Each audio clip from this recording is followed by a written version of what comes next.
नमस्कार, आदाब। राम मंदिर चढ़ावा चोरी मामले में 8 गिरफ्तारियां हो चुकी हैं, लाखों रुपए की बरामदगी हो चुकी है, लेकिन अब मामला सिर्फ चोरी तक सीमित नहीं रह गया।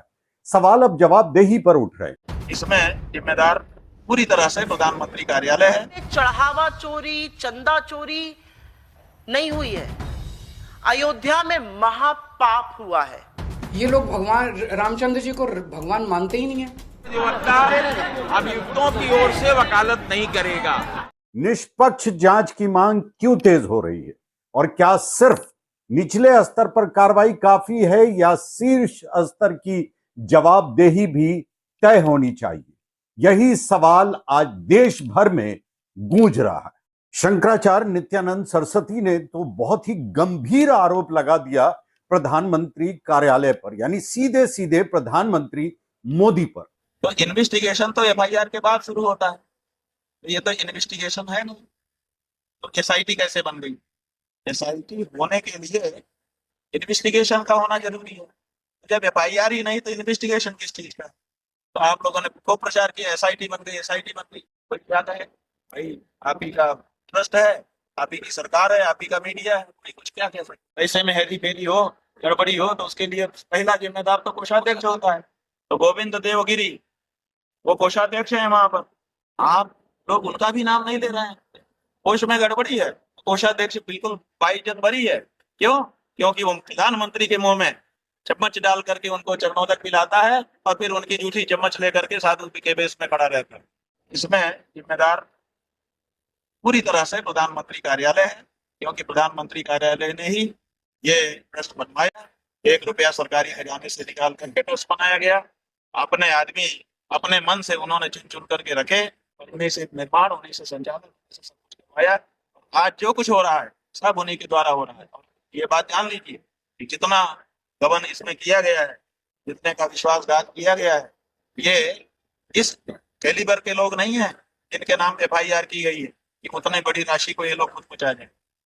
इसका मतलब है इसमें बड़े लोग। अमित शाह पर बहुत ही गंभीर सवाल उठाए अरविंद केजरीवाल। श्री राम मंदिर बनने के बाद से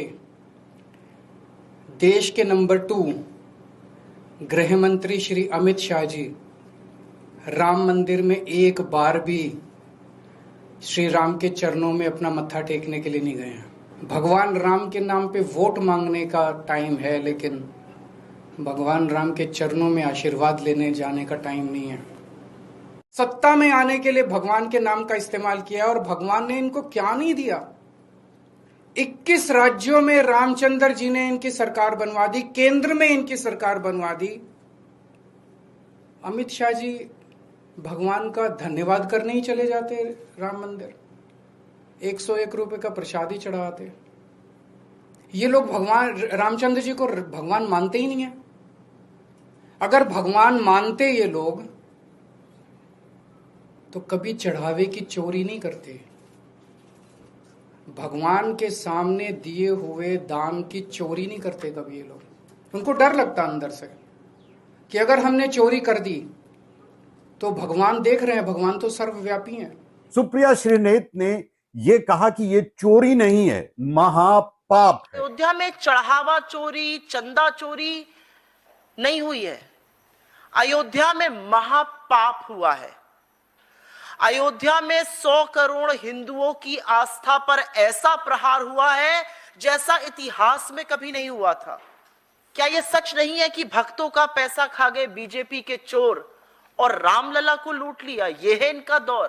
प्रधानमंत्री मोदी जी भूमि पूजन करेंगे, वही शिलान्यास किया उन्होंने ही उद्घाटन किया, उन्होंने ही प्राण प्रतिष्ठा करी, ध्वजारोहण भी मोदी जी ने किया, ट्रस्ट भी मोदी जी ने बनाया। कि आप सारा श्रेय लेना चाहते थे, और जब हिंदू धर्म में और हमारी आस्था पर इतना बड़ा प्रहार हो रहा है, हमारी आस्था को तार तार करके रख दिया गया है, हिंदू धर्म के अनुयायियों के साथ इतना बड़ा भद्दा मजाक किया जा रहा है, तो आप बिल्कुल चुप है, आपके मुंह से एक शब्द नहीं फूट रहा है। भगवान श्री राम की नगरी अयोध्या है। अयोध्या बार काउंसिल भी इसमें कूद पड़ा। अनिल मिश्रा को बोल रहा हूं, 3 दिन के अंदर अयोध्या छोड़ के चले नहीं जाए और या तो जेल इनको भेजा जाए। अगर ऐसी परिस्थिति नहीं होगी तो हम पूरा अयोध्या जाम कर देंगे, किसी को अयोध्या से बचने नहीं देंगे। अभियुक्तों की ओर से वकालत नहीं करेगा। अगर अधिवक्ता वकालत करता है तो इस संघ में सहयोग की धनराशि में 5 लाख रुपए वो प्रत्येक नाम से जमा करेगा। और आगे ये भी तय किया गया है कि ये चंपक राय, गोपाल राव और ये अनिल मिश्रा, इन लोगों के खिलाफ मुकदमा दर्ज कराने के लिए 173 सीआरपीसी की कार्यवाही की जाएगी। और ये भी तय किया गया है कि इसका पुरजोर विरोध किया जाएगा और सीबीआई से जांच की मांग की जाएगी। अब आप कमेंट करके बताएं कि ये जो सवाल उठ रहा है, क्या ये सवाल सही है? क्या वाकई में जवाबदेही तय होनी चाहिए? इसे लाइक करें, शेयर करें और हमारे इस चैनल को सब्सक्राइब करना न भूलें।